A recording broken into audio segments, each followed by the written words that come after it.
suruh-suruh dengan seenak mau. Halo semua, kami dari kelompok Ekonomi Politik Media 5PIK 1 Universitas Bunda Mulia. Perkenalkan, saya Vinde Dara dan teman-teman saya ada Celesta Aurelia Josephine, Andreas Ferdinando Julius Susanto, dan Steven. Kami akan membahas tentang komodifikasi apa aja nih yang ada di sekitar kita. Jadi, pada tanggal 29 Mei 2020, kita tahu nih bahwa ada yang pernah viral lagu berjudul Keke Bukan Boneka yang dirilis oleh YouTuber sekaligus beauty vlogger dan selebgram bernama Rahmawati Kekei Putri Cantika yang berhasil trending nomor 1 dari sejak pertama dirilis hingga tanggal 20 Juni 2020. Video ini telah disaksikan oleh lebih dari 35 juta penonton YouTube dari seluruh dunia. Hal ini tentu merupakan sesuatu yang fantastis, mengingat ini bukan sesuatu yang bersifatnya informatif, tapi menghibur. Tuh.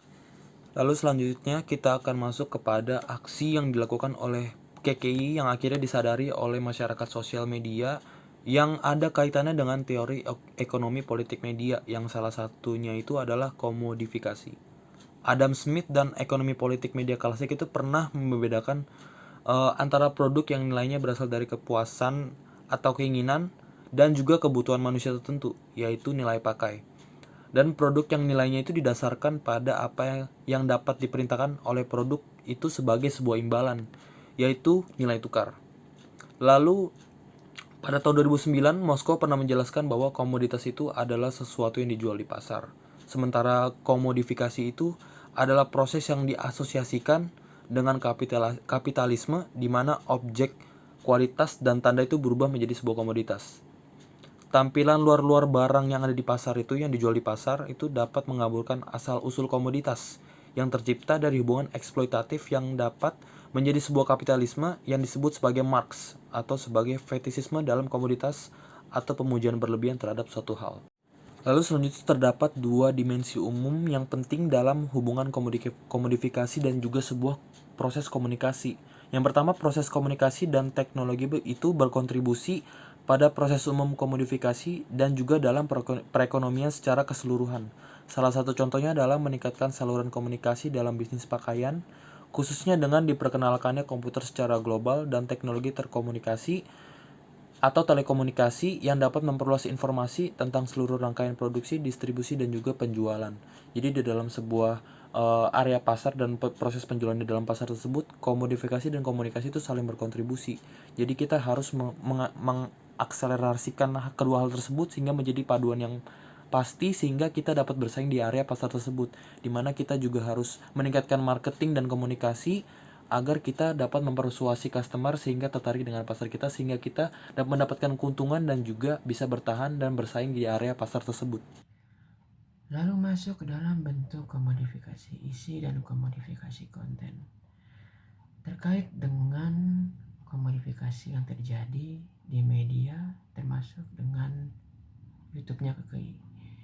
Masukan menjelaskan terdapat beberapa formulasi 3 bentuk komodifikasi, yaitu komodifikasi isi atau komodifikasi konten, komodifikasi kalayak, dan komodifikasi pekerja.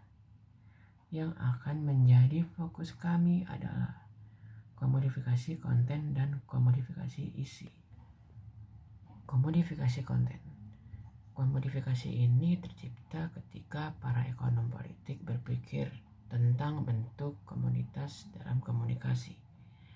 Mereka cenderung memulai dengan konten media, komodifikasi konten atau komodifikasi isi, yang menjelaskan bagaimana konten atau isi media yang diproduksi merupakan komoditas yang ditawarkan oleh pelaku media yang menjadi sebuah produk yang akan dijual kepada konsumen, khalayak maupun perusahaan pengiklan, yang artinya media tidak hanya sekedar pada proses pembentukan kebudayaan atau terbatas melalui konten yang diberikan, melainkan sebagai sebuah komoditas yang bisa dikomersialisasikan.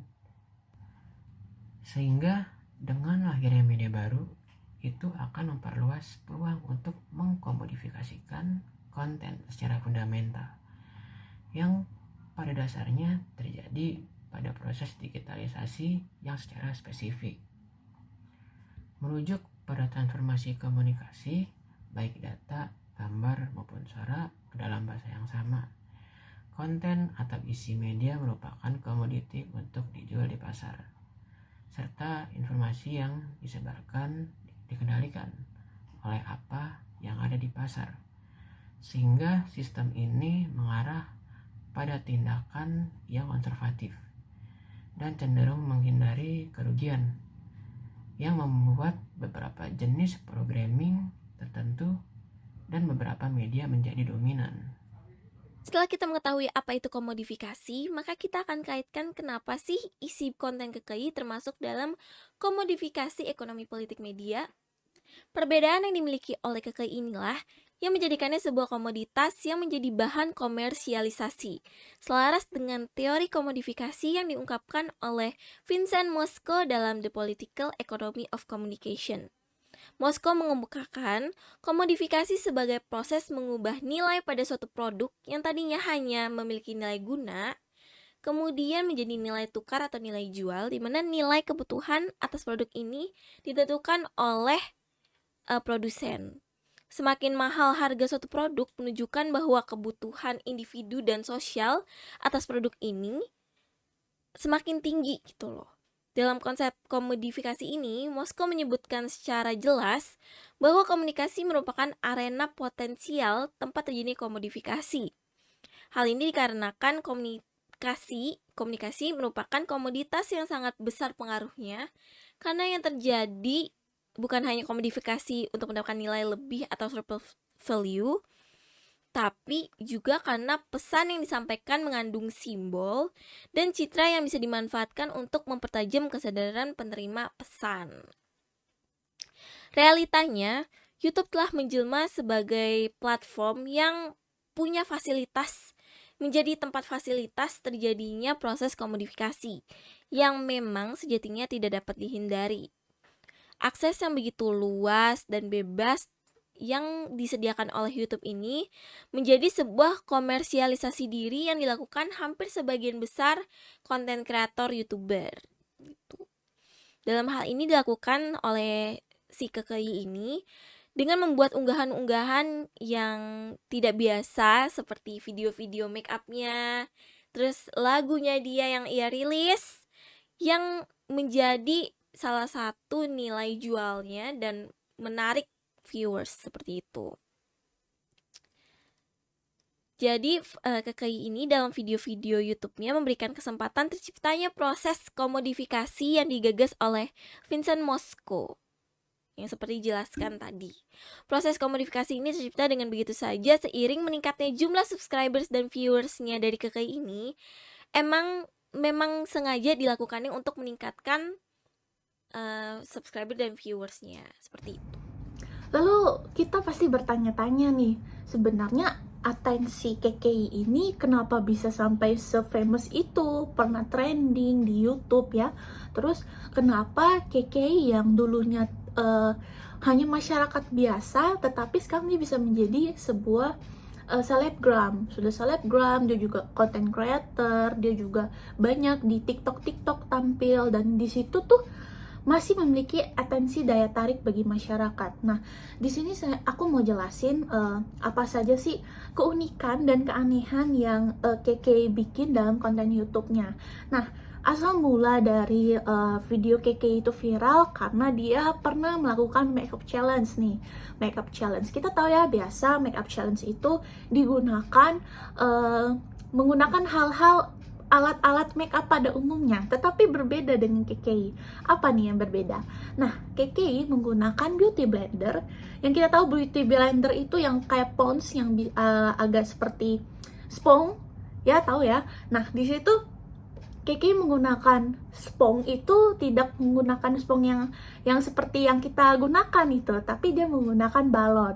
Nah, balon itu dia isi dengan air, lalu setelah balon itu mulai mengembang, dia baru taruh di mukanya. Nah, dia ganti sebagai spons untuk beauty blender tersebut. Jadi di situ banyak sekali atensi yang menarik bagi KKI, dan juga masyarakat tuh pada penasaran, kok ini berbeda, kok gak seperti beauty vlogger lainnya gitu menggunakan spons yang untuk make up khusus itu, tapi dia menggunakan balon. Nah, di sini terdapat daya tarik, daya jual juga bagi KKI karena adanya keunikan yang dilahirkan dan juga nilai yang dilahirkan bagi KKI itu sendiri. Nah, sehingga KKI itu secara tidak langsung dia menarik sebuah atensi publik yang dimulai saat membuat video tutorial makeup tersebut. Jadi kepolosan KKI saat itu juga sangat unik saat dia berbicara. Kita tahu ya, banyak juga KKI itu masyarakat yang biasa dulunya, tapi sekarang udah jadi famous banget, udah jadi terkenal banget karena atensi yang dia bikin, keunikan yang dibikin, sehingga ada nilai jual di situ. Nah guys, setelah video-videonya viral, KKI juga membuat beberapa konten-konten di YouTube. Nah, konten-konten di YouTube yang dia bikin itu seperti konten mukbang, lalu seperti video klip. Video klip kita tahu ya bahwa KKI membuat sebuah video klip dia bernyanyi, KKI bukan boneka. Nah, di situ KKI membuat lagu tersebut dan pernah viral di YouTube, number 1 di YouTube Indonesia. Nah, kita tahu itu banyak banget orang-orang yang bangga sama KKI, dan dari hasil keunikan dia menciptakan sebuah nilai lebih bagi dirinya sendiri, dan itu menjadi sebuah atensi masyarakat, atensi yang menarik bagi masyarakat di Indonesia. Nah, di sini implikasinya pun bisa kita ketahui di YouTube.